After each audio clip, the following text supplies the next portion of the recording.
Kino, épouse Odouaro, infirmière diplômée d'État, spécialiste en pédiatrie et en nutrition.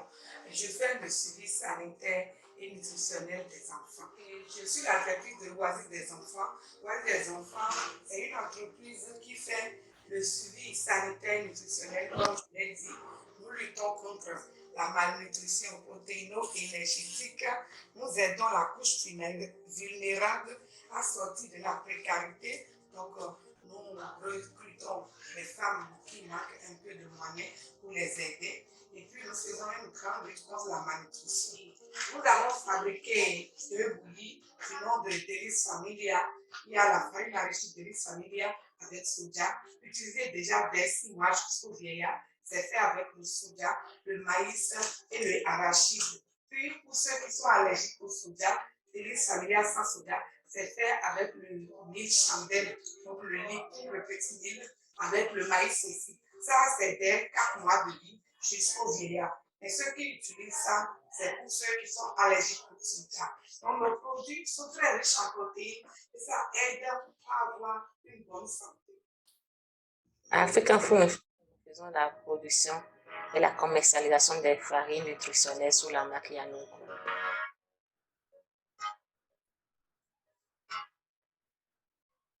Ces farines existent sous 3 différents types, à savoir farine nutritionnelle Yanogo standard, la farine nutritionnelle Yanogo enrichie au moringa et la farine nutritionnelle Yanogo enrichie à la poudre de baobab.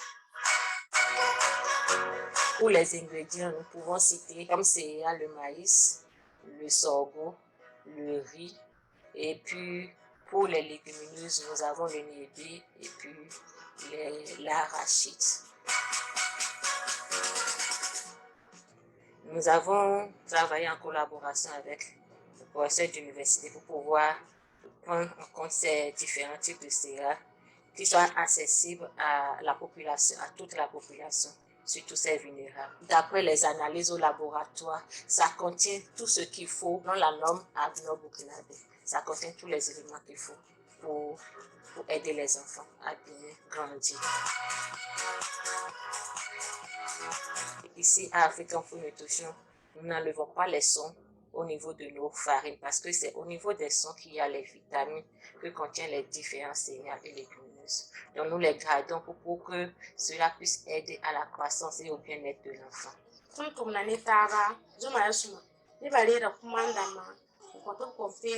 travaillons ensemble et je peux confirmer les bienfaits de cette farine infantile. Les gens apprécient énormément. Elle est née de l'engagement de personnes passionnées par la nutrition comme science et désireuses d'œuvrer pour la valorisation de celle-ci. C'est pourquoi la UNCI s'est fixé des objectifs, à savoir promouvoir la nutrition en Côte d'Ivoire et partout dans le monde, créer des plateformes d'échange entre les nutritionnistes et diététiciens de Côte d'Ivoire et ceux d'ailleurs, nouer des partenariats avec des structures nationales et internationales dans le domaine de la nutrition au bénéfice des populations, mettre en place des programmes de prévention des facteurs de risque des pathologies en lien avec l'alimentation. Dans la poursuite de ces activités, la UNCI envisage organiser des journées de sensibilisation sur les bonnes pratiques alimentaires et de dépistage de pathologies en lien avec l'alimentation. Ainsi, dès le mois de novembre 2021, la UNCI prévoit une série de dépistages de la malnutrition aiguë, de l'obésité, de l'hypertension, du diabète et du statut anémique chez les enfants et adolescents du cycle primaire et du cycle secondaire. Ces activités se feront dans des établissements scolaires des différentes communes de la ville d'Abidjan. Elles s'étendront ensuite aux localités périurbaines d'Abidjan et enfin à certaines villes de l'intérieur du pays. À l'UNCI, la santé dans nos assiettes.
Le désert a bien failli rayer de la carte le village de Gourga. Mais un homme a pris les choses en main.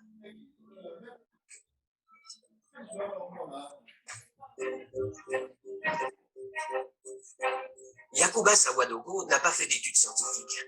Pourtant, la prouesse qu'il a accomplie a ébahi le monde.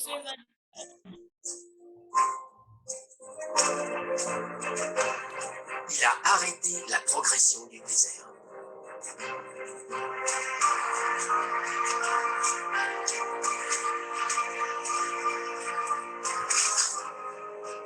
Il y a près de 40 ans, après une terrible famine, Yacouba commence à travailler la terre en plein cœur de la saison sèche, quand rien ne pousse.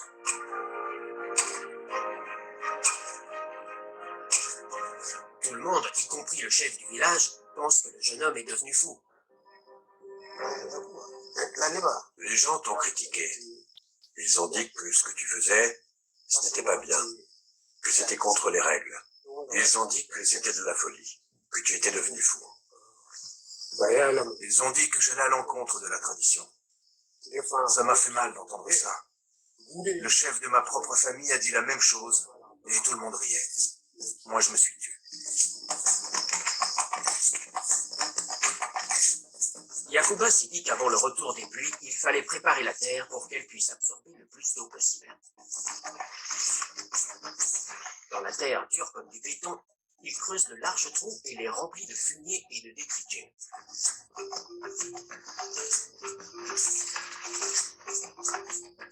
Sans le savoir, cela va lui permettre de recruter un allié inattendu.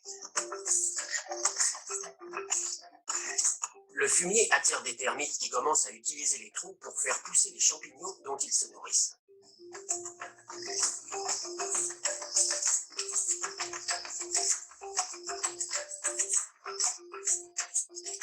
Ils creusent à leur tour dans la terre un réseau de minuscules tunnels qui vont servir les objectifs de Yacouba.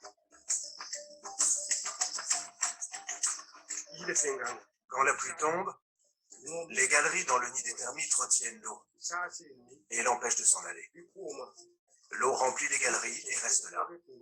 Et ça nourrit le sol.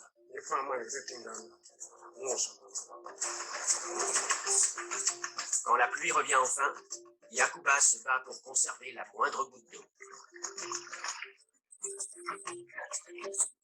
Il construit des murets pour retenir l'eau dans ses champs. Et au lieu de ne semer que des plantes potagères, il plante également des arbres. Les habitants continuent à se montrer hostiles et à le considérer comme l'idiot du village. Mais Yacouba persévère, et peu à peu, l'alliance qu'il a réussi à nouer avec les plantes et les animaux sauvages finit par porter ses fruits. En l'espace de 40 ans, les arbres qu'il a plantés ont attiré des oiseaux. Ceux-ci ont apporté avec eux des graines qui ont donné d'autres arbres. Le désert de Yacouba a fini par ressembler à une forêt. Voici mon tout premier arbre. Je l'ai planté ici il y a 38 ans. Son importance est considérable. Les arbres sont source de vie. La forêt de Yacouba transforme le microclimat. Elle arrête le vent et offre de l'ombre. Et plus important encore, elle fait remonter la nappe phréatique en retenant l'eau dans le sol. Non loin, les récoltes de Yacouba sont également abondantes.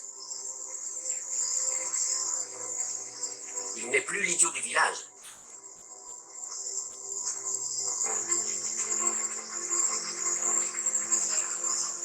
Yacouba est désormais un héros.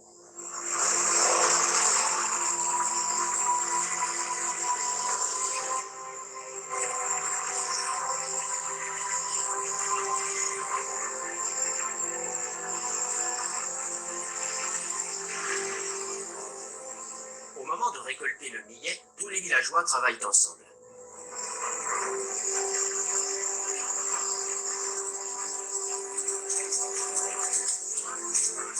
Il y a maintenant de quoi nourrir tout le monde.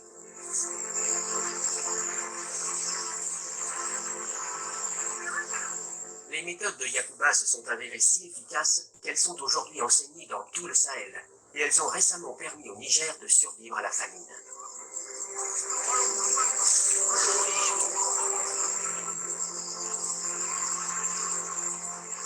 Avec l'aide de minuscules insectes, un seul agriculteur est parvenu à tirer parti du rythme naturel de l'eau.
Ok.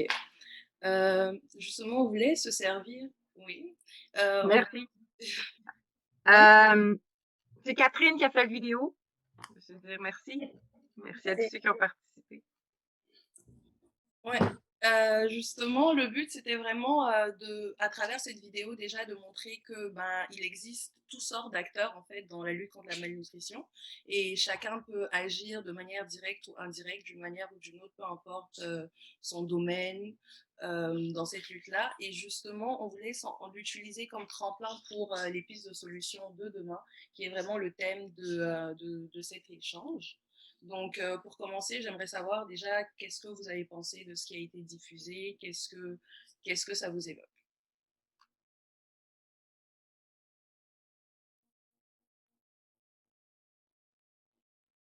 Quelqu'un? Je vois la main de Nathan levée, mais je pense que c'était depuis tout à l'heure.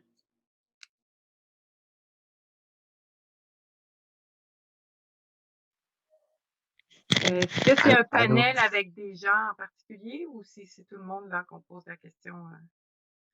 Dans le Le fond, fonctionnement, là? Ok, là, la discussion, ça sera autour justement des pistes de solutions. Les principaux intervenants seront les personnes qui ont été, qui ont fait des présentations hier et aujourd'hui, et aussi Ezekiel. Donc, Nathan, Matt, mais aussi tout le monde est le bienvenu, surtout qu'il y aura des éléments sur ce qu'a présenté Armand la veille, et puis les interventions de Fawaz aussi. Donc, on va revenir un peu sur les présentations qui ont été diffusées ces 2 derniers jours, enfin hier et aujourd'hui. Et à travers ça, justement, on veut discuter parce que, encore une fois, pour amener au but principal de NSF et du comité international qui est vraiment genre la lutte contre la faim dans le monde, c'est justement essayer, en partant de la vidéo, de vos interventions, de trouver, de réfléchir ensemble à ce qui pourrait être viable sur le long terme. Parce que, en tant que tel, quand on parle de faim dans le monde, oui, là, on va aussi peut-être recentrer le débat, vu que tous nos panélistes sont principalement en Afrique subsaharienne. Donc, on va peut-être focuser le débat sur cette région du monde-là, parce que effectivement, on avait dit que même si c'est l'Asie, j'ai entendu pas mal de personnes revenir sur le fait que la malnutrition est beaucoup plus présente en Asie et en Afrique, même si l'Asie compte le plus grand nombre de personnes qui souffrent de la faim en termes de nombre. En termes de pourcentage, ça reste l'Afrique. Et puis, il y avait de nouvelles estimations qui ont dit que l'Afrique allait passer d'un pourcentage de 19% à peut-être la moitié en 2030 qui souffrent de malnutrition. Fait que comment, sachant que les différents gouvernements essaient de mettre des politiques en place et qu'il y a des ONG qui sont présentes depuis plusieurs années maintenant, après, des actions sont menées, il y a beaucoup de changements, mais il y a encore plus de facteurs aggravants qui s'ajoutent à toute cette dimension multifactorielle de la malnutrition. Donc, comment vous pensez que on peut pallier à ça? Quelles sont les pistes de solutions? Par exemple, au début, on a parlé de farine. Je sais qu'il y a quand même pas mal de personnes. Il y a Edith qui est avec nous, qui était dans le reportage. Il y a Max et puis il y a aussi Aimé qui a fait une présentation sur la farine. Je sais qu'il y a Marie-France qui a aussi pas mal d'opinions par rapport à ça. Donc, on peut commencer le débat avec ça. Du coup, qu'est-ce que vous en pensez? Est-ce vraiment une solution viable? Est-ce que c'est suffisant? Ou est-ce qu'il en faudrait plus? Tout le monde est libre d'intervenir si vous le souhaitez.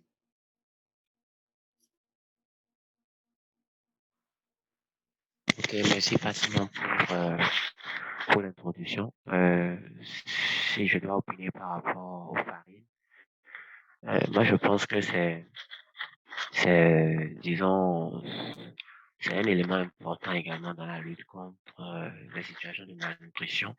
Généralement, les malnutritions par protéines génétiques et par carence. Dans notre pays, ici au Bénin, beaucoup de personnes, d'entrepreneurs, essaient de se lancer dans la production de farine enrichie, pas forcément enfin, de façon destinée aussi spécifiquement à lutter contre la malnutrition aiguë ou bien la malnutrition par carence, mais c'est des aliments qui viennent suppléer l'apport alimentaire ou bien qui complètent également les besoins alimentaires. Donc ici, on en a quand même de façon non négligeable depuis certaines décennies.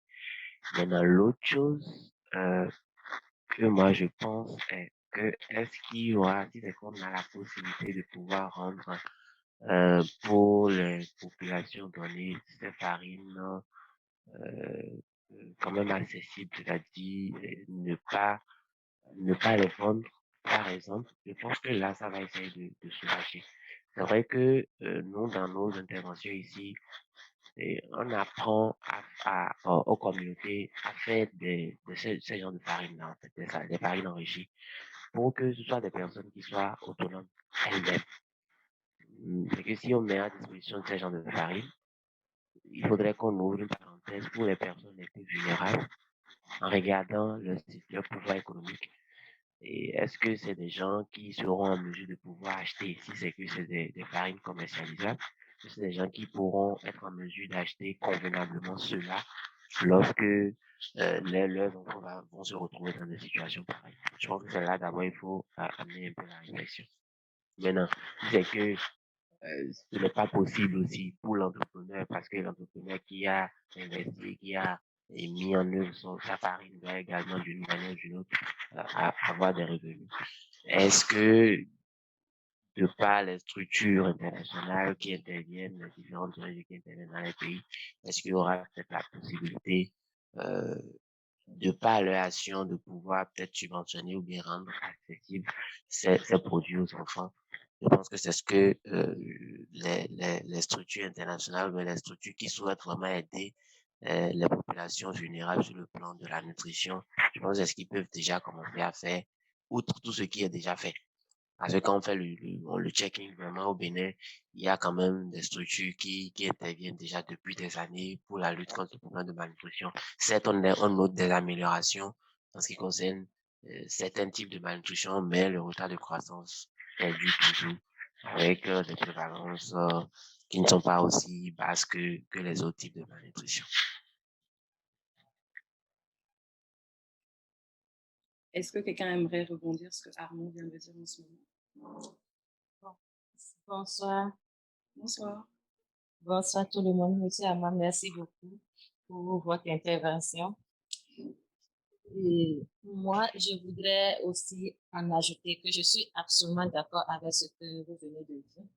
En ce qui concerne les farines, que ça doit vraiment, si c'est pour la population vulnérable, ça doit aussi répondre au pouvoir d'achat de ces populations-là, afin qu'ils puissent avoir accès facilement à cela.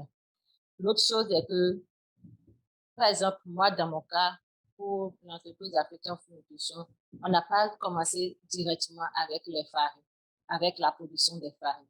Nous faisons ces formations afin que les gens puissent comprendre, les gens puissent faire chez eux dans les centres orphelinats, que les gens puissent le faire pour les enfants. Ne pas attendre que d'autres, les subventions et autres, bien les bruits qui doivent venir de l'extérieur puissent venir avant de nourrir l'enfant. Donc, c'est dans cette perspective que nous faisons ces formations, afin que ces femmes puissent apprendre, savoir qu'à partir de ce qui est localement produit, on peut avoir des bouillies, des farines enrichies pour les enfants.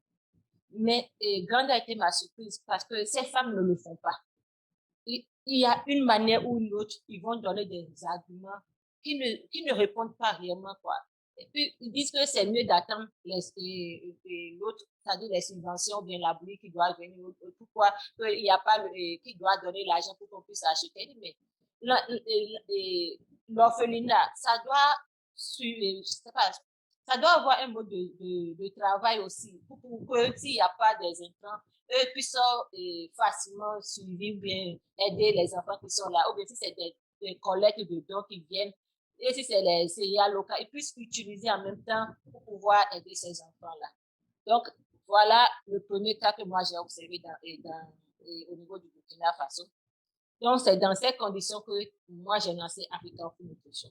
Et sincèrement, l'une des missions de African Food Nutrition, c'est d'aider la couche vulnérable. Nous intégrons les femmes vulnérables dans la production.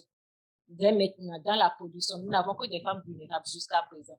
Et non seulement ça, nous mettons le prix accessible. Nous avons essayé d'évaluer le prix qui se vend sur le marché et nous essayons maintenant de diminuer par rapport au pouvoir d'achat du ménage le plus pauvre.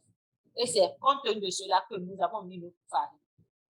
Mais une chose est qu'il y a des personnes qui disent que l'emballage n'est pas trop attirant et autres, alors que nous sommes à l'ère de la modernisation, qu'il fallait modifier, il fallait enjoliver, il fallait trouver aussi d'autres emballages qui répondent à la norme également. Donc, c'est là que nous avons opté pour les emballages en aluminium. Et même dans ces conditions, nous ne comptons pas augmenter grandement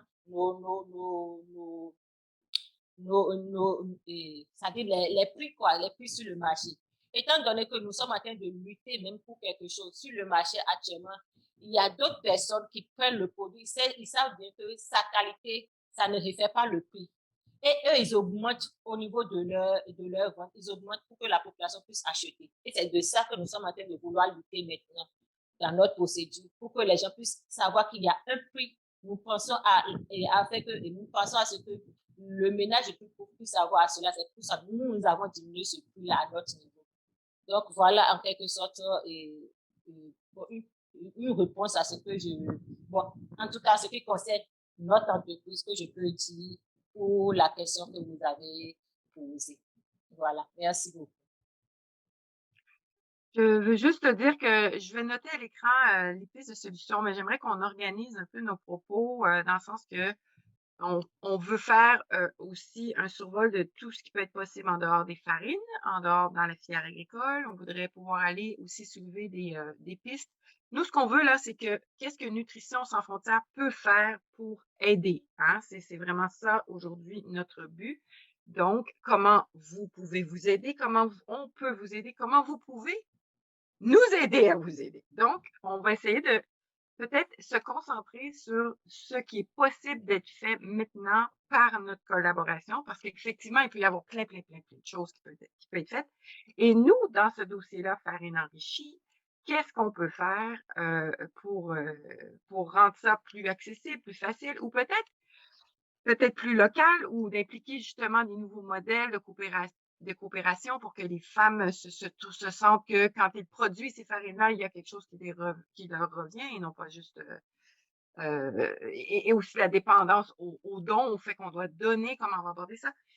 Moi, j'aimerais vraiment qu'on prenne les filières une après l'autre, peut-être, si ça vous dérange pas. Je suis pas capable d'imaginer toutes les filières, vous pouvez peut-être me les donner, mais est-ce qu'il y en a qui ont d'autres solutions qui viennent d'un autre domaine que je pourrais écrire? Et à ce moment-là, on cumulerait les différentes sphères et les différentes pistes de solutions, puis on pourrait les bonifier par la suite. Merci pour les commentaires à date. Alors, je suis sûre que dans d'autres domaines, ici, il y a des agronomes, il y a des nutritionnistes, il y a des infirmières, il y en a de toutes les sortes. Qu'est-ce qu'on peut faire pour aider les enfants et les mères actuellement?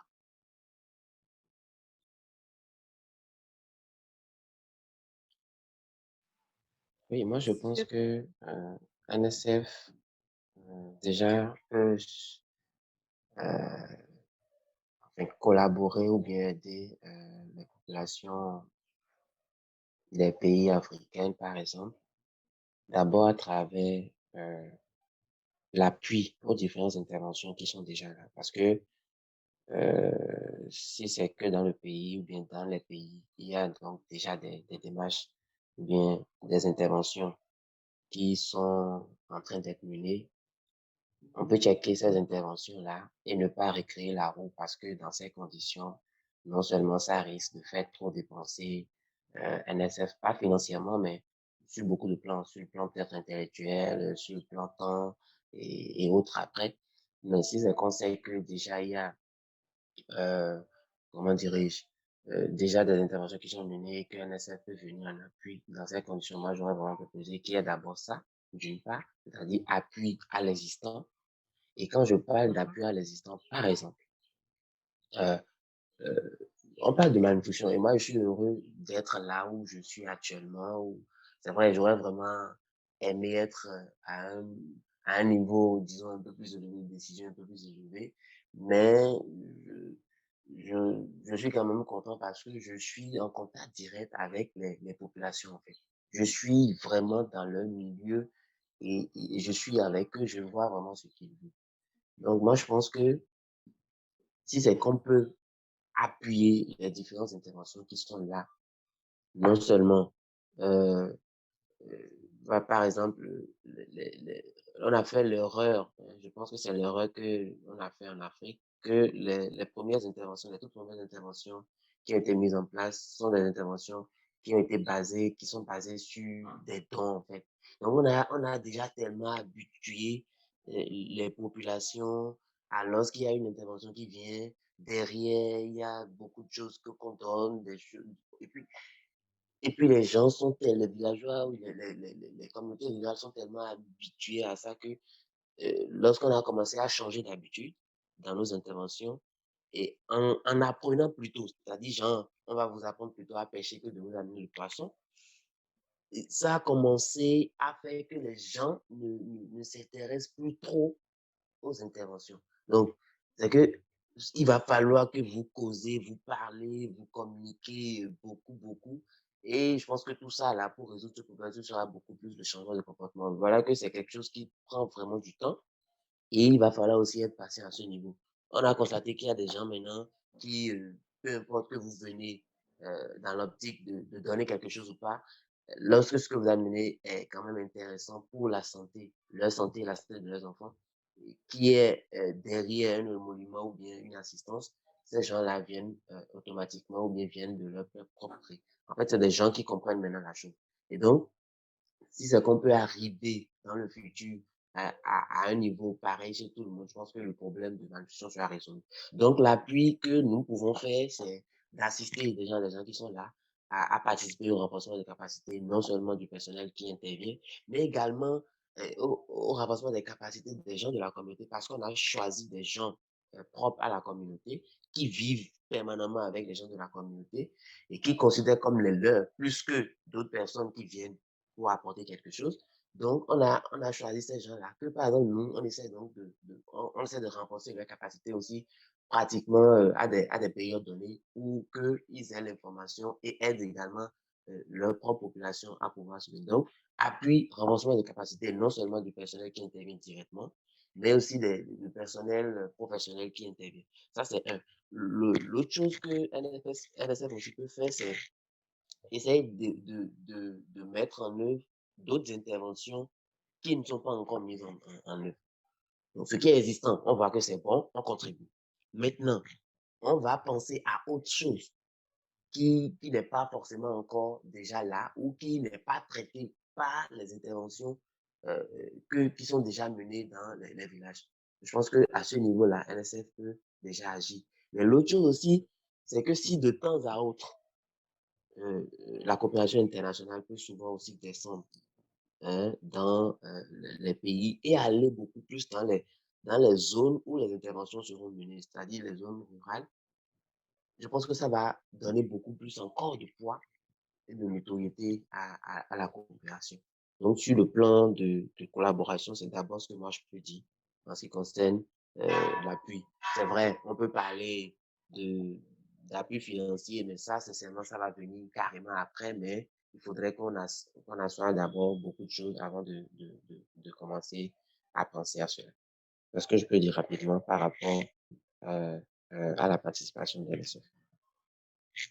OK. Merci, Armand. Donc, c'est bien, ça vient mener le temps un peu, là. Effectivement, si on oublie l'argent, là, oublions l'argent, parce que éventuellement, il faut que les idées arrivent pour qu'on puisse savoir. Quelles seraient les priorités, les choses qui aideraient le plus, et j'aimerais entendre tous les pays à ce niveau-là, là. Qu'est-ce qui ferait débloquer le plus les problèmes? J'entendais Nathan tout à l'heure, les femmes restent dans leur coin, alors même si on leur donnerait les outils, elles n'osent pas parler. On l'a vécu au Bénin aussi. Je suis allée dans un village et les femmes et s'étaient mobilisées pour nous parler. Dès que les hommes sont arrivés en retrait, elles se sont tues. Donc, elles ont eu peur des représailles, je ne sais pas. Donc, comment, toutes ces choses-là, qui sont peut-être des choses faciles à régler au fond, si vous avez un certain appui. Qu'est-ce qu'elles sont ces choses-là qui fait que nous, on pourrait renforcer quelque chose, mais les priorités là, les choses qui peuvent faire le plus, ou je dirais les low hanging fruit, les choses qu'on peut faire le plus de différence avec le moins d'efforts. Ézéchiel avait une élevée.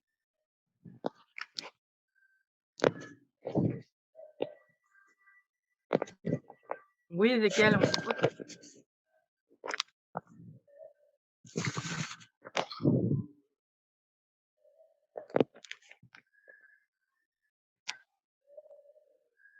Alors, Ézéchiel, on t'entend pas? Est-ce que tu voulais t'exprimer ou c'est une vieille main levée?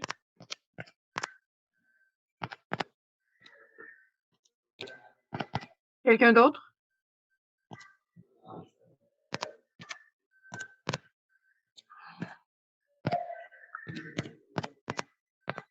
Comme Jules ce matin au Cameroun, là. Ok, Quelqu'un d'autre. Nathan, oui, vas-y, on t'écoute. Ok, c'est bon. Donc, moi, à mon niveau, ce que je peux, le plus de réflexion, de toutes les solutions, je pense que nous devons utiliser cette approche que c'est-à-dire par filière, réfléchir par filière. C'est-à-dire, si nous prenons du côté, sur le volet agricole, au niveau du volet agricole, on a toute la chaîne alimentaire qui est là, qui a pour finalité les différents produits locaux que nous pouvons avoir, la farine, tout, dans le but de pouvoir améliorer l'état nutritionnel des enfants ainsi que des femmes. Mais nous devons travailler au niveau de la production, c'est-à-dire créer des espaces d'apprentissage pour la production, la transformation et l'utilisation de tout ce que nous pouvons faire, des produits agricoles, des produits locaux. Créer des espaces. Je crois que dans ma présentation, j'avais donné l'exemple de fermes d'apprentissage, des fermes que j'appelle des fermes écoles paysans, où les gens, c'est-à-dire ce sont des fermes qui seront là pour la production, bien sûr, mais ce sont des fermes vraiment d'apprentissage où les gens viendront pour approcher. Je prends le modèle, je m'inspire beaucoup sur le modèle Songhai, où ils ont un côté production, ils ont l'autre côté renforcement des capacités. Mais le renforcement des capacités, il y a trois choses à leur niveau, ce qu'ils font. Ils forment les gens sur le plan, c'est-à-dire les compétences techniques, mais aussi sur le plan éthique. Sur le plan éthique, mais aussi ils forment des gens sur le leadership, le management. C'est vraiment très, très important dans ce que nous voulons faire. Si NSF peut aider, je crois que NSF travaille avec Managers sans frontières.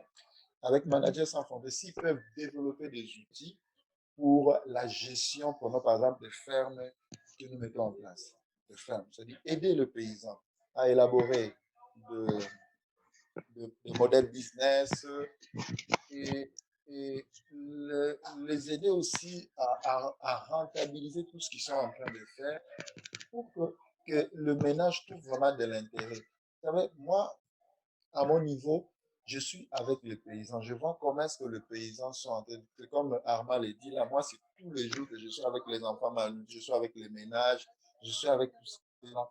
Et je vois comment est-ce que ces gens-là vivent.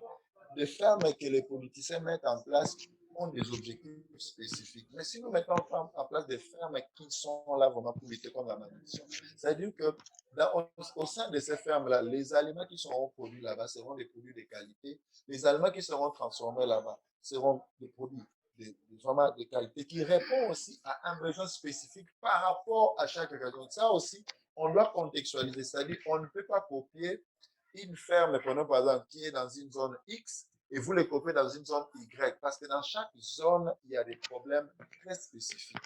Ça, c'est au niveau de ferme. Mais dans le domaine de nutrition clinique, dans le domaine de la nutrition clinique, il y a un problème aujourd'hui que nous devons renforcer, c'est renforcer les capacités du personnel. Le personnel, c'est-à-dire quoi? Nous avons des nutritionnistes formés, mais qui ne sont pas encore employés par nos institutions étatiques. Nous avons des infirmiers il y a des endroits où vous trouverez, il n'y a que des infirmiers, il n'y a pas un nutritionniste. On peut aussi former ces infirmiers-là dans le domaine nutritionnel. C'est-à-dire, on les forme, les infirmiers ainsi que le médecin qui sont là. Mais aussi, l'État, nous avons d'autres catégories, c'est-à-dire les relais communautaires, ceux qui travaillent avec la communauté au quotidien. Ces relais communautaires peuvent être aussi renforcés de façon dont à chaque niveau, on peut adapter un module de formation spécifique par rapport aussi au rôle joué par chaque groupe de personnes, chaque groupe d'acteurs. C'est-à-dire, prenons par exemple pour les relais communautaires. En RDC, les relais communautaires sont appelés à faire le dépistage de routine, c'est-à-dire le dépistage actif. Le dépistage actif est réalisé par les relais communautaires. Mais est-ce que ces relais communautaires ils sont motivés parce que le professionnel de santé, ils attendent que l'État soit envoyé par les relais communautaires. Donc, le rôle de NSF, c'est de renforcer les capacités au niveau de ces différents groupes-là. Mais le deuxième rôle aussi, c'est aussi de voir aussi les protocoles de prise en charge qui sont mis en place au niveau de centres de santé. NSF peut innover au niveau des protocoles de prise en charge. Parce qu'il y a la prise en charge, bien sûr, nutritionnelle, il y a la prise en charge médicale. Est-ce que les protocoles au niveau de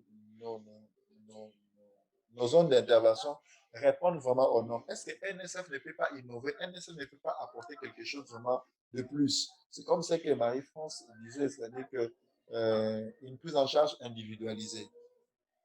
Une prise en charge individualisée des enfants malades. Tenir compte aussi de femmes enceintes, ainsi que de femmes à l'âge de procréation aussi. L'autre aspect sur le plan nutrition clinique, c'est l'aspect de clinique mobile. Je pense que cette histoire-là, moi, ça m'intéresse beaucoup parce que moi, c'est tous les jours, comme je suis très mobile en RDC, sincèrement. De temps en temps, il m'arrive des fois de passer dans une zone où je trouve un enfant malnutri. S'il n'y a pas un centre nutritionnel, on est obligé de le déplacer, de l'amener dans un coin où il y a un centre nutritionnel pour une bonne prise en charge.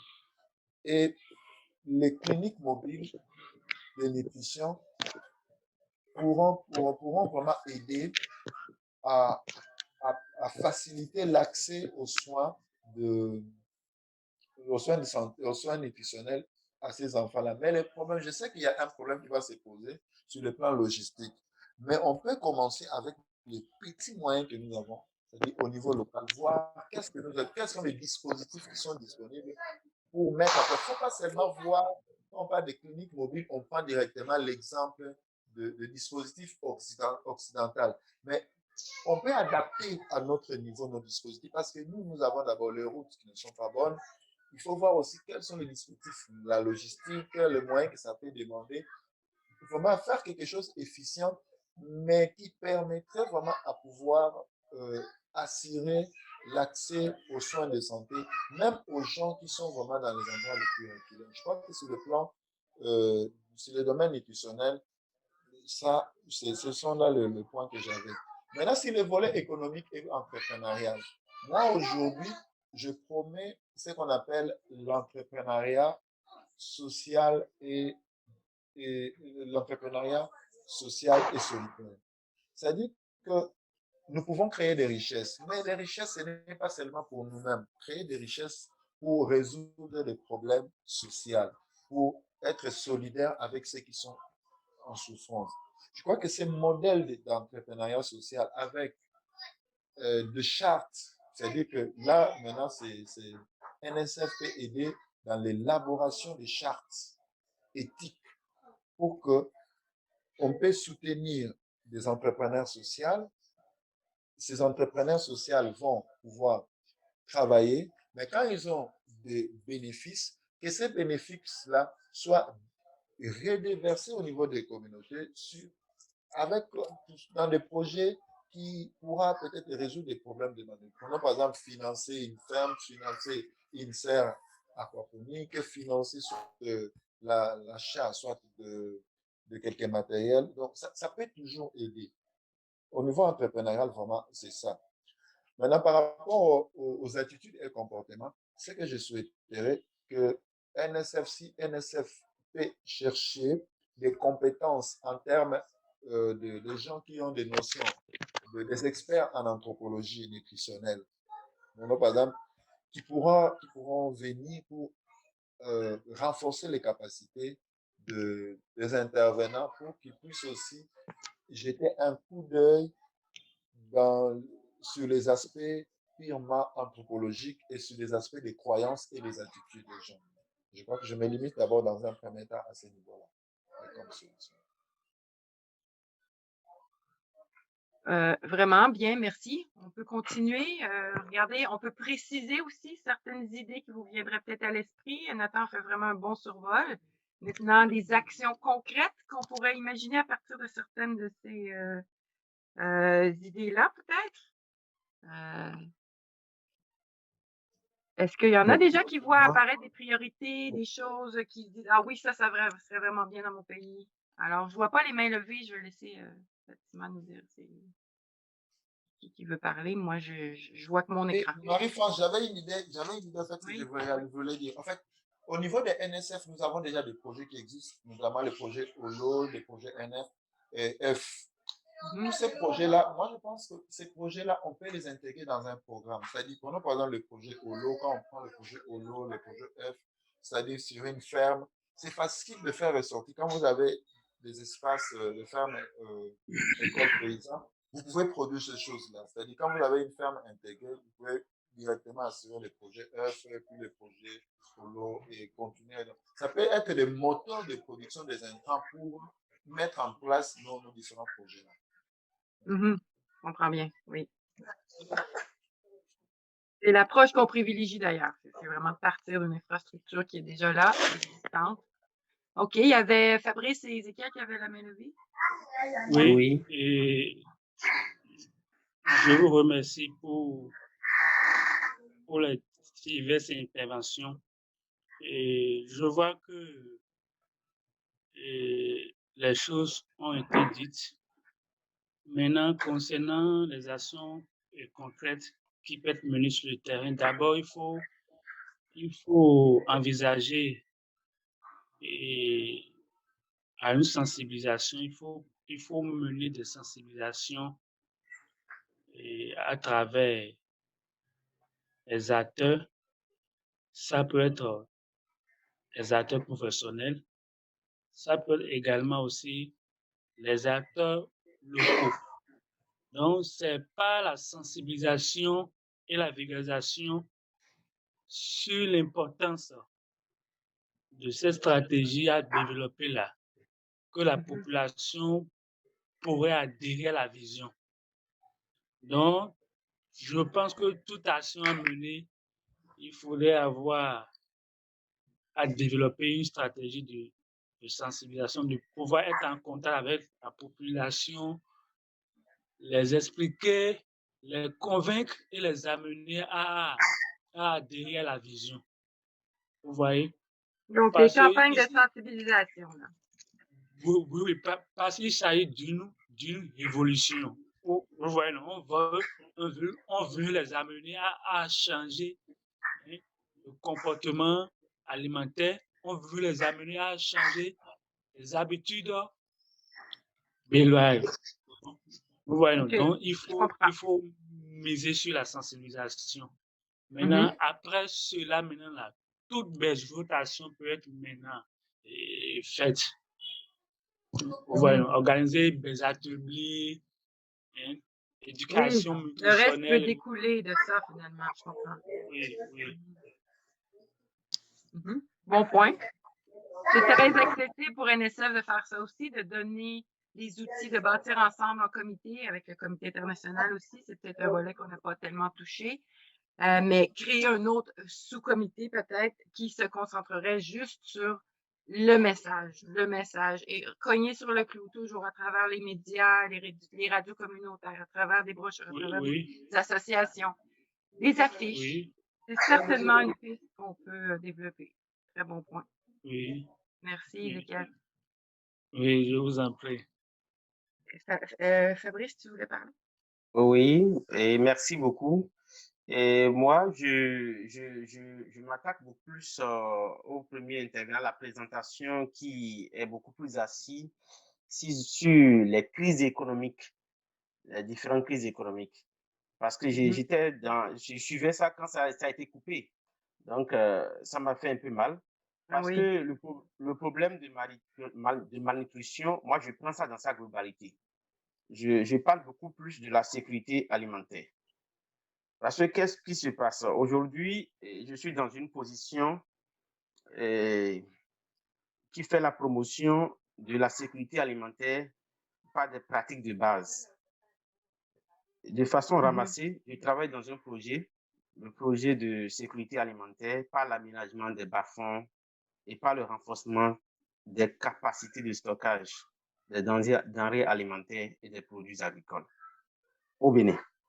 Donc, du coup, qu'est-ce que nous avons constaté? Avant de parler de malnutrition, tout part de la production parce qu'il y a baisse de production et qu'il y a hausse des prix. Baisse de production des denrées alimentaires a entraîné hausse des prix. Donc, les parents qui n'ont pas les moyens nécessaires pour acheter ces vivres se retrouvent dans une situation précaire. Et nourrir les enfants pose alors des problèmes et nous pouvons citer tout ce que les nutritionnistes connaissent. Mais de notre côté, qu'est-ce qui se passe? Nous attaquons le problème à la base, c'est-à-dire, généralement, nous travaillons avec les agriculteurs, les paysans, les éleveurs, les transformateurs agroalimentaires. Et par nos enquêtes que nous avons menées, il est révélé que ce n'est pas la force de travail qui manque aux agriculteurs, mais ce sont les situations agroclimatiques. Je vais parler des changements climatiques, des situations de la gestion des maladies, des plantes, de la gestion des ravageurs, de la gestion des mauvaises herbes, de la gestion de l'eau, de la gestion de surfaces cultivables, qui les amène à fournir assez d'efforts et à la fin obtenir peu de rendement. C'est-à-dire quoi? Je vais parler en termes de production d'aliments comme ça. Les paysans se retrouvent dans des situations de blocage face à toutes ces situations de dégradation du sol et tout ce qui se fait. Maintenant, nous, on fait quoi? Nous sommes en train de développer le système de gestion intégrée de la fertilité du sol. Nous sommes en train de sensibiliser, d'expliquer clairement à l'agriculture que les projets, les programmes qui viendront dans le futur ne viendront plus pour les appuyer financièrement, non. Au pire, peut-être pour le transfert de compétences, des technologies. Mais on n'est plus là pour donner du bonbon à quelqu'un. On doit les amener à trouver des solutions de résilience à tout ce qu'ils citent à travers les résultats d'enquête que nous menons. Et de ce fait, si les présidents peuvent arriver à mieux produire de façon durable, nous pensons que le problème de malnutrition ne serait plus d'actualité dans les 10-5 années à venir. Parce qu'il est clairement prouvé que le paysan, la première chose qui passe dans la tête du paysan, le paysan produit bien, mais il voit beaucoup plus l'aspect économique. Parfois, il produit tellement qu'il vend tout et sa famille n'arrive pas à manger. Il vend toute sa production et la famille n'arrive pas à manger. Mais on peut arriver à les appuyer de façon de plus technique. S'il peut produire, qu'il y ait des excédents, qu'il peut vendre et aussi auto-nourrir sa famille, je pense que nous allons régler le problème de malnutrition de cette façon. C'est un peu ça. Parce que si on pouvait finir, l'autre pouvait finir son intervention, ça m'a beaucoup câblé, j'étais tellement concentré sur ça. L'intervention qui parle des crises économiques et qui parle de tous les aspects des crises. Et je pense que ça nous ferait beaucoup plaisir parce que moi, je regarde toujours les choses sous cet aspect. Parce que généralement, qu'est-ce qui se passe? Les gens veulent travailler. Les gens veulent nourrir les enfants. S'ils mettent les enfants au monde, ils veulent nourrir. Mais la plupart du temps, ils sont découragés par leur travail, surtout ce qui concerne l'agriculture. Les paysans fournissent tellement d'efforts et c'est peut-être qu'à la fin, un insecte ravageur arrive et détruit toute la culture. Ça, là, c'est une bousculade brutale. Dans cette perspective, ceci, alors, peut entraîner tout un découragement. Et ce qui se passe, les projets du gouvernement, les appuis du gouvernement ne vont pas nécessairement dans le sens de soulager ces paysans-là. C'est beaucoup plus politisé sur le terrain. Et donc, je crois que si NSF pouvait élaborer un mini comité composé d'agronomes, experts en production animale, production végétale, ou bien en transformation agroalimentaire, des experts en aménagement, qui déjà peuvent organiser de façon cycloïdale et périodique des sensibilisations dans les zones reculées, dans les zones rurales, et toucher les questions, développer les questions de résilience au changement climatique, les questions de nouvelles variétés, de choix variétales qui peut contrer la chaleur, la température, qui peut arriver à la réduction de la quantité d'eau, ainsi de suite, qui peut s'adapter aux différents problèmes que nous rencontrons actuellement sur le terrain. Et du point de vue agricole, je pense que cela pourrait raisonnablement changer les choses. Merci beaucoup. Merci. Puis, il existe ce comité-là, il s'appelle le comité autosuffisance et il a vraiment besoin de gens comme toi, Fabrice, qui réfléchissent et qui créent ces outils. Donc, effectivement, il est nouveau, mais Ézéchiel est là à la barre et il attend que l'équipe grandisse. Et vous êtes vraiment bienvenus. Certes, on aimerait bien, en ces derniers temps, on présente toutes nos excuses au comité. On est un peu absent sur les rendez-vous, les discussions, parce qu'on est surchargé. Je viens de dire tout à l'heure que je suis l'APZ du projet PESAB pour la commune d'Atimé et je dois assurer la coordination au niveau communal et aussi au niveau départemental pour le mono. Donc, du coup, on se retrouve à la fois au four et au moulin. Donc, ça fait que des situations, il y a beaucoup de soucis. Donc, je vous présente toutes mes excuses, mais je promets que dans les jours à venir, les situations seront un peu plus légères. Mais moi, mon intervention n'était pas pour ça, Fabrice. Tu as donné énormément à NSF. C'était qu'on doit peut-être trouver les gens qui, eux, pourront être les jeunes.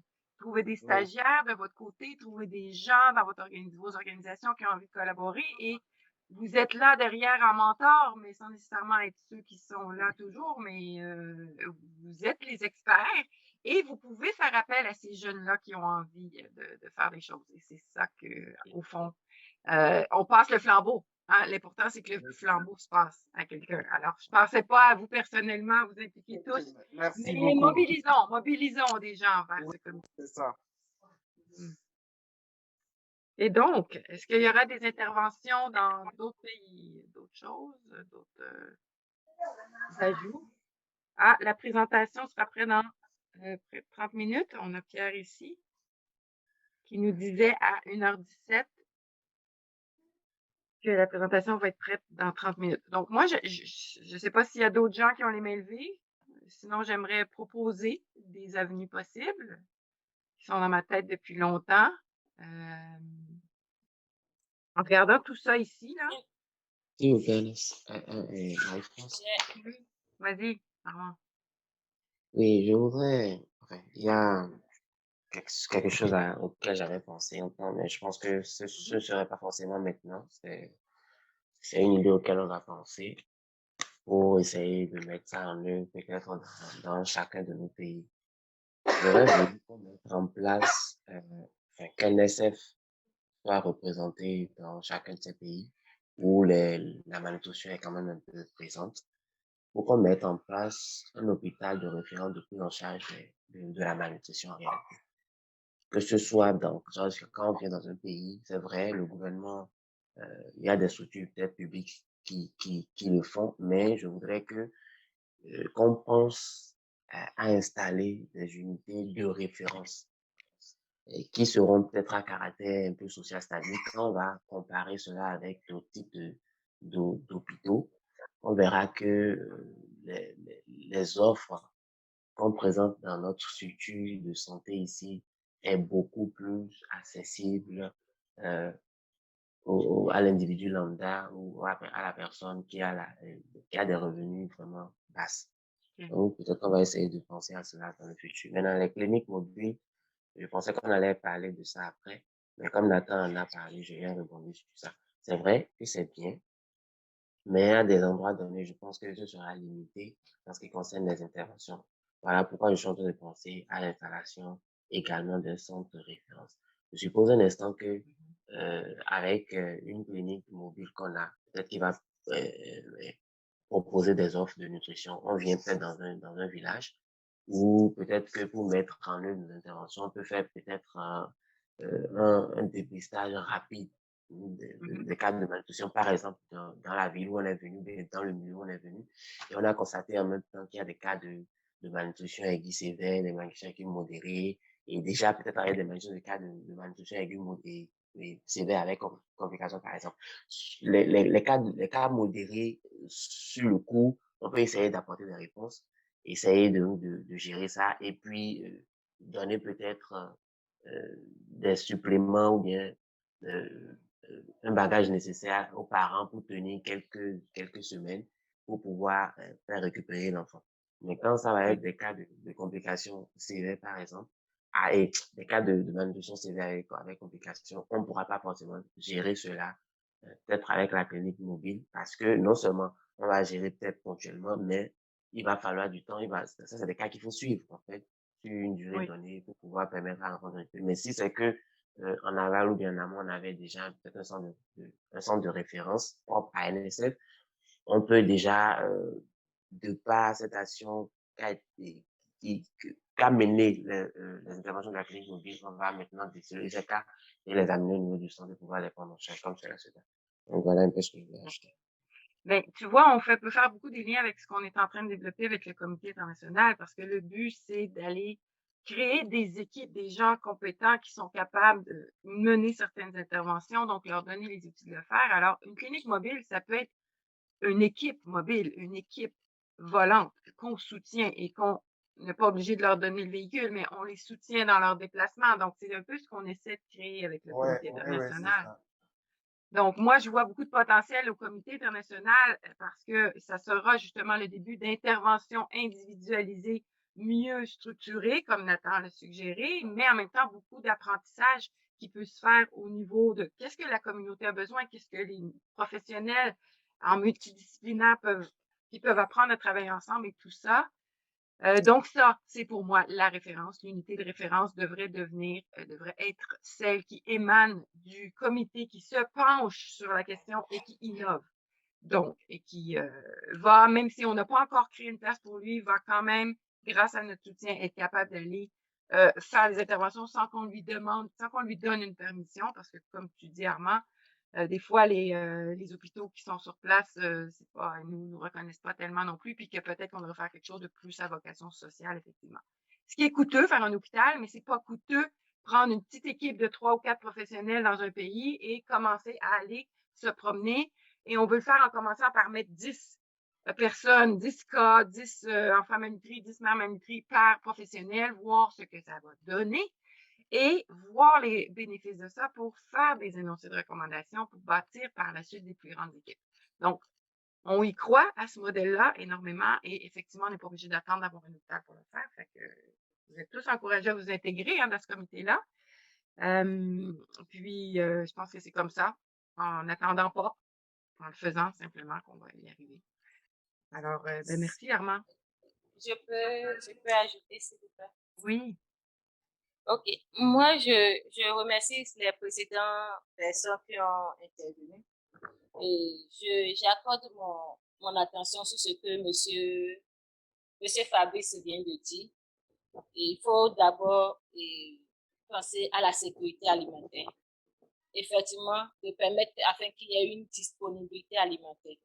Là, ça va nous aider aussi dans la lutte contre la malnutrition. Mais également, non seulement la disponibilité alimentaire, il faut aussi sensibiliser, comme il a dit, la population, les cultivateurs. Parce que quand ils cultivent la terre, ils vendent tout leur récolte. Ils ne se soucient pas qu'il y ait des restes pour pouvoir nourrir la famille le temps de produire encore d'autres. Donc, il faut aussi les sensibiliser sur cet aspect-là aussi. Donc, je rebondis juste sur ce qu'il vient de dire. Je vais aussi joindre monsieur Armand en ce qui concerne le changement d'attitude de dépendance au don. Ce n'est pas seulement au Bénin, mais on dirait que c'est en Afrique. Quand il y a des attitudes comme ça, on pense que tout le monde pense simplement au don, on va nous donner cela et puis c'est fini. Donc, il faut essayer de les sensibiliser sur cet aspect-là, afin qu'il y ait vraiment un changement d'attitude qui se développe au niveau de la communauté à cet effet-là. Il faut aussi participer au renforcement de capacité du personnel, comme l'a dit le docteur Nathan. Donc, j'ai suivi avec attention tout ce que chacun a dit et je pense qu'il faut vraiment le faire dans le renforcement des capacités du personnel de nutritionniste. Donc, c'est ce que moi, je pense dire par rapport à tout ce qui a été dit au préalable. Merci. Mais vous savez, nous, ce qu'on voudrait, c'est que vous, les experts, devenez les véhicules de ce renforcement de capacité-là. Alors, c'est toujours plus facile de sensibiliser quelqu'un quand on est dans son pays et dans sa langue et tout ça. Donc, vous savez, toutes ces sphères-là qu'on est en train de développer comme étant des choses qu'il faut sensibiliser, votre passion à vous, là, ce que vous avez vraiment envie de faire, là, il n'y a rien qui nous empêche de vous aider à développer une ressource qui va pouvoir être partagée dans les autres pays après et ne pas dédoubler, comme a dit Armand aussi. Si on pouvait être efficace et bien se concerter et harmoniser le comité international avec le comité d'éducation sensibilisation, au point qu'on est capable de créer une ressource qui convient bien, par exemple, conservation domestique, ça a été fait, ça peut être pris dans l'autre pays. Telle autre personne a a envie de faire développer la gestion des récoltes, aurait des messages à passer aux paysans. Il risque que ça soit les mêmes messages dans l'autre pays. Alors, moi, je vois vraiment une importance de la coordination pour faire débloquer sur plusieurs sujets en même temps là-dessus. Et si on se met en priorité NSF de ne faire que de la formation à distance, en tout cas pas juste ça, mais je veux dire prioriser ça, on est capable d'aller loin, là, parce que ce qu'on est en train de voir, là, c'est qu'il y a beaucoup, beaucoup de choses là-dedans qui est une question d'attitude, d'habileté ou de connaissance. Donc, ça veut dire on est des acteurs de changement à partir du moment où on peut transférer notre expertise. Donc, on n'a pas besoin d'argent si on regarde tout ça, là. On en aurait, ça serait très bien, mais je veux dire, on n'a pas besoin des sommes faramineuses, là. On peut certainement trouver des projets à marrainer, des choses qui vont émerger, qui pourraient être, OK, une association paysanne a décidé de mettre en place une ferme-école. On pourrait trouver des gens qui vont vouloir la marrainer. Pour ce faire, il faut certainement avoir des projets cohérents, un peu comme le projet œuf, qui est cohérent avec les écoles, un projet Hope, comme on a ici avec l'itinérance. Donc, un projet qui est cohérent et qui serait reproductible dans plusieurs pays. Donc, c'est pour ça que c'est important la participation au comité, sans nécessairement passer beaucoup, beaucoup d'heures, mais en tant qu'expert, de donner des pistes, d'amener les réflexions et de dire, OK, oui, notre objectif, c'est ça. Voici nos indicateurs. Qu'est-ce qu'on pourrait faire avec le peu de moyens possibles, avec les ressources disponibles sur le terrain? Donc, on se rend compte que, quand je vous disais oublier l'argent, là, c'est qu'il y a beaucoup de choses que l'argent n'est pas, on n'a pas besoin des millions et des subventions. Puis pour appuyer des projets avec des montants pour que le projet n'achoppe pas, pour qu'il ne stagne pas, pour qu'il débloque, on a besoin d'un petit appui ici et là. Ça, c'est parfait. NSF peut faire ça. On ne parle pas donc d'un don d'argent, on parle de donner la canne à pêche. Alors ça, c'est ce qui est, je dirais, qui peut ressortir dans chacun des projets, dans chacun de ces sphères-là. Quand le besoin est exprimé et permet de catalyser un certain projet, on est toujours là pour essayer de vous donner des appuis puis trouver les sous pour le faire, si c'est ça qui manque réellement. Donc, beaucoup de potentiel, là. Je vois beaucoup de potentiel. On a fait le tour aussi de pas mal de trucs. Est-ce qu'il y a des choses plus spécifiques là, que vous verriez comme des idées? Moi, je parlais d'aquaponie tout à l'heure, mais des solutions innovantes qui pourraient, un peu comme les farines, mais un peu comme autre chose. On a parlé des biscuits thérapeutiques, nous, on en a fait un peu. Est-ce qu'il y a des idées comme ça qu'on ne devrait pas perdre pendant que vous êtes là? Peut-être des idées farfelues, mais qu'il faudrait noter. Parce que des fois, c'est farfelu au début, puis après, les rêves que vous avez là. Bon, comme idée thérapeutique, moi, je pense qu'on va essayer de voir pour pouvoir lutter contre la malnutrition sévère, parce que souvent les farines, c'est pour prévenir la malnutrition. Mais pour pouvoir lutter contre, l'enfant est déjà là et la malnutrition est déjà là installée. Donc, comme les peuples neutres et autres, je pense que nous pouvons penser, réfléchir dans ce sens et composer une formulation pour pouvoir aider à cela, développer cela. Non seulement développer, mais essayer de le faire sur des enfants, des échantillonnages pour voir la réponse, le résultat.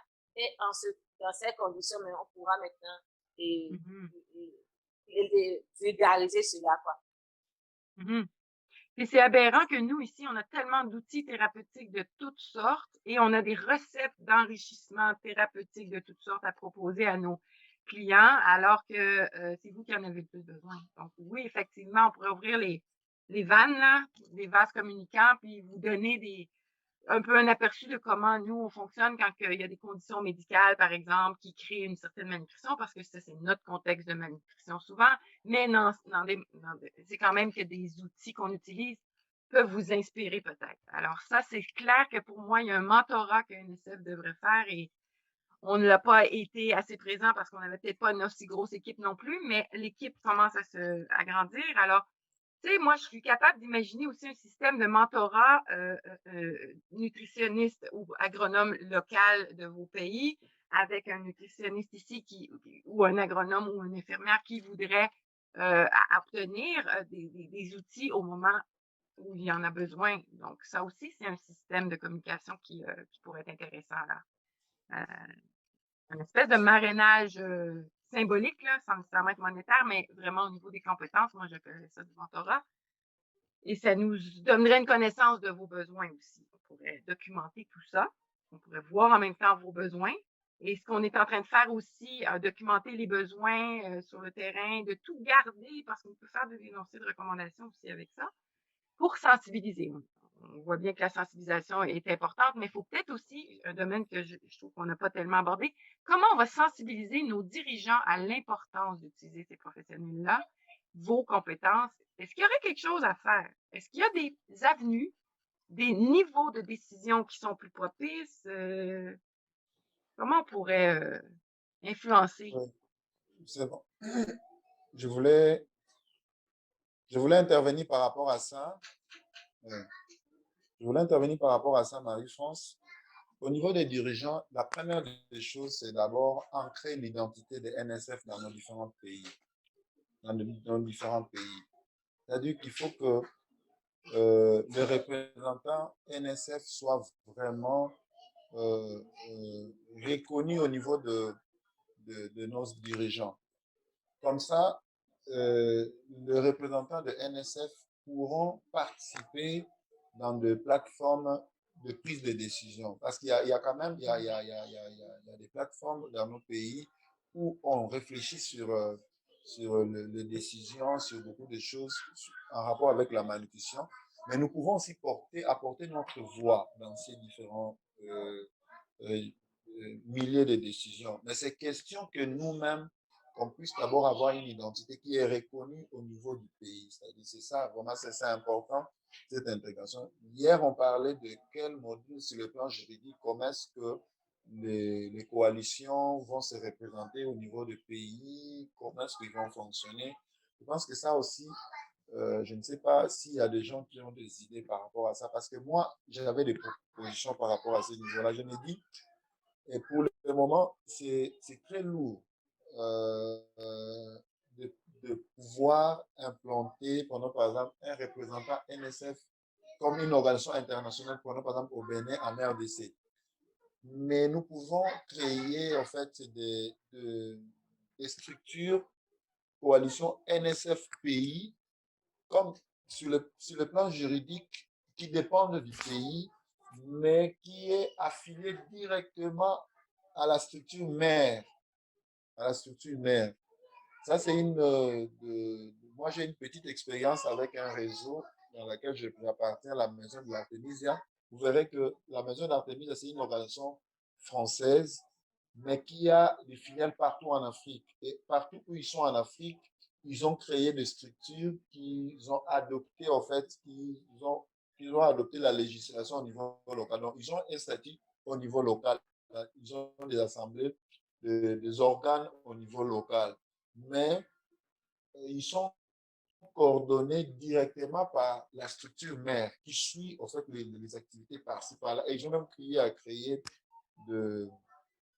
des groupes, des groupes WhatsApp pour suivre tout ce qui se passe sur terrain.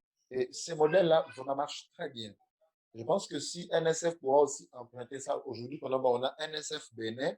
Au niveau du Bénin, cette coalition-là, sur le plan juridique, ils vont vraiment adopter les statuts de NSF, adapter les statuts de NSF au niveau maire, au niveau local et les légaliser. Comme ça, ils sont reconnus au niveau de l'État. Et puis, ils peuvent fonctionner comme ça. D'autres partenaires techniques et financiers peuvent les associer aussi dans les différentes plateformes de discussion. C'est vraiment, c'est une matière à réflexion. Oui. Moi, je me demande... je me demande, Nathan, pourquoi le fait que ce soit NSF, question comme ça, pourquoi le fait que ce soit NSF, ça a plus de pouvoir? Je veux juste comprendre qu'est-ce qui fait que si ça passe par nous, ça va mieux. Pour que avec nous ça fonctionne, autrement dit, mais pourquoi le fait d'être rassemblé dans une coalition NSF vous donnerait plus de résultats que vos propres institutions à vous, alors que dans le fond, nous, en étant ancrés dans votre pays, ça nous donne plus de poids. Alors, j'ai de la difficulté à comprendre. Est-ce que c'est parce qu'on a une perception que parce que ça vient d'ailleurs, c'est meilleur? Je ne sais pas. J'essaie de comprendre. Non, c'est par rapport en fait, à la représentation qu'on veut avoir des NSF. C'est-à-dire que si nous, on dit NSF comme une organisation internationale, tu vois, NSF comme une organisation internationale. Si, par exemple, si nous voulons parler de nos organisations, NSF, c'est une organisation partenaire de nos organisations au niveau local, là, il n'y a pas de problème. Mais si on veut faire la visibilité, c'est-à-dire des NSF, c'est-à-dire nous appartenons à une coalition mondiale de lutte contre la maladie, comme le ACF, comme Médecins sans frontières, comme des structures pareilles. Si on a ces modèles-là, je pense qu'à un moment donné, on sera obligé de prendre cette identité-là. Mais sinon, l'idée aussi de valoriser nos structures au niveau local, moi, je suis tout à fait d'accord. Là, on reste sur une relation de partenariat. Et nous, on va tout faire pour valoriser ce que nous sommes. Parce que déjà, l'avantage par rapport à ce que vous venez de dire, c'est que déjà, nos organisations au niveau local, déjà, ils sont déjà reconnus sur le plan légal. Donc, ils n'ont plus encore à faire des démarches, à faire des dépenses sur le plan légal. Donc, ils vont juste continuer. Mais c'est question seulement que NSF les accompagne sur base de ce qu'ils font sur le plan. Parce que moi, je ne suis pas contre du tout, là. C'est juste que je me demande pourquoi on nous attache autant d'importance à nous? Pourquoi, au fond, c'est un peu... Allô? Oui, Fabrice. Ah, Fabrice, oui, tu pourrais nous dire si notre statut a été approuvé au Bénin? Est-ce qu'on a des bonnes nouvelles? Voilà, c'est la question. C'est parce qu'il a abordé la question, j'ai soulevé ma main pour apporter quelques éclaircissements par rapport à cette question-là. Et la question de représentation, c'est une question très vague et puis très complexe. Et une chose est d'introduire la demande, mais les processus administratifs au niveau de nos pays, je vais parler du Bénin, posent un grand problème. L'organisation internationale au Bénin ne s'enregistre pas seulement au niveau du ministère de l'Intérieur, mais doit forcément avoir une approbation du ministère des Affaires étrangères qui devra contacter l'ambassade du Bénin près du pays, qui doit prendre contact avec l'organisation. C'est tout un processus. Et à chaque niveau du processus, c'est des centaines de milliers de francs CFA que nous sommes appelés à mettre dans le système. Et que parfois, on investit et on n'a aucune garantie de la durée exacte de sortie de notre attestation de représentation internationale. Maintenant, il y a d'autres critères de justification, d'ancienneté, d'action de l'organisation dans le pays, déjà qu'il faut prouver. Les actions en termes de dépenses financières, il faut pouvoir clarifier, en nature clarifier, et aussi montrer la pertinence sur minimum 2 ans, voire 5 ans.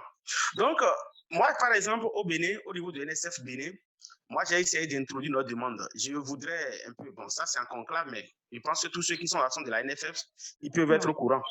Et qu'est-ce qui s'est passé? On m'a appelé. Ce que j'ai introduit, c'est considéré comme Armand et moi sommes représentants locaux de NSF. Ils ont pris mon dossier, je suis allé faire les démarches de ce côté, mais après ils m'ont rappelé. Ils m'ont rappelé pour dire non, que nous allons modifier. Que déjà, il y a les représentants internationaux qui est M. Kochoni, de l'autre côté, et qui n'est pas résident au Bénin. Donc nous sommes que des représentations locales qui, juridiquement, on ne sera pas reconnu. Donc, on doit nous donner un titre de représentant international. Et là, le problème commence. Et on m'a envoyé maintenant d'aller déposer une demande d'approbation qui va être étudiée pendant 6 mois au niveau du ministère des Affaires étrangères. Donc, entre-temps, dans le processus, j'ai commencé à faire, mais j'étais tellement occupé aussi, moi, de mon côté. Je vais là-bas, je perdais le temps et les gens me tournaient tellement en rond que j'étais obligé d'attendre d'abord pour pouvoir revenir en force. Mais c'est pour vous dire que la solution que monsieur, comment on l'appelle, monsieur et Kwaku, non, c'est Kwaku, non? Je pense le monsieur qui a parlé tout à l'heure. Monsieur Nathan a proposé, c'est une très bonne solution. On peut créer NSF. Parce qu'après, il y a un expert du domaine du ministère de l'Intérieur qui s'occupe des organisations non gouvernementales et puis qui fonctionnent dans le pays, qui m'a conseillé pour dire, monsieur, vous allez dépenser des millions pour avoir une attestation de reconnaissance juridique dans notre pays en tant qu'organisation internationale comme les Médecins sans frontières, le plan Bénin et autres là. Donc, c'est des millions que vous allez investir. Même si vous êtes une ONG internationale, une organisation de bienfaisance, vous allez quand même dépenser tout ce que les autres dépensent. Mais pour nous faciliter la tâche, il nous conseille de créer NSF. Ce n'est pas NSF Bénin, il faut préciser. NSF, Nutrition sans frontières, avec les mêmes statuts de l'organisation mère du Canada. Il m'a expliqué ça. Jouer, manipuler la loi et contrôler la loi. On crée exactement la même organisation. Et maintenant, après avoir créé la même organisation ici, avec le siège, parce qu'en temps le siège, c'est ma maison, j'ai pris, ce sera exactement comme ça. Maintenant, on essaie d'écrire une charte de partenariat avec NSF qui est au Canada. Et dans la charte, maintenant, nous allons préciser que notre organisation que nous avons créée au Bénin, qui est de nationalité béninoise, n'est rien d'autre qu'une filiale de l'organisation mère et donc est sous couvert de l'organisation mère. Et donc, le NSF peut postuler à des appels à projets nationaux ou bien des fonds d'appui du pays avec la nomination NSF. Et en ce moment, ça le posait comment on appelle, les missionnaires venus du Canada et venus en mission sous la protection donc, du... NSF Bénin. Il n'y a pas d'NSF Bénin même, c'est NSF tout court. Et après ça, maintenant, on va essayer de rédiger une charte de partenariat qui sera légalisée. Et c'est dans cette charte-là maintenant que les NSF Bénin, en réalité, qui est une organisation à part entière, est devenue une filiale de NSF mère. Donc, c'est juste une petite branche de la grande organisation Nutrition sans frontières qui est au Canada. Et donc, toutes nos décisions du Bénin doivent avoir une approbation de la décision de l'organisation, mais de cette façon, nous allons contourner facilement la loi et tous les contours, toutes les difficultés. Donc, mais la question, je voudrais discuter avec les responsables après, mais pour le moment, comme c'est arrivé comme ça sur le tas, j'ai essayé d'expliquer un peu brièvement. C'est en quelque Bon. sorte ça. Donc, moi, je ne Oui, pense pas que... oui, oui. Fabrice, Il va falloir qu'on se prenne des c'est bons ça. avocats ici, là, parce que je vois que... Ouais, Fabrice, oui, Oui, Fabrice, oui, sincèrement, oui, les modèles que vous venez de présenter, c'est les modèles en fait que moi je voulais en fait. C'est ça, c'est ce qu'on vous a c'est proposé là. parfait. C'est C'est ce modèle-là parfait. qui peut c'est ce C'est modèle-là que moi parfait. je propose en fait. Ça, C'est ça le seul marche modèle.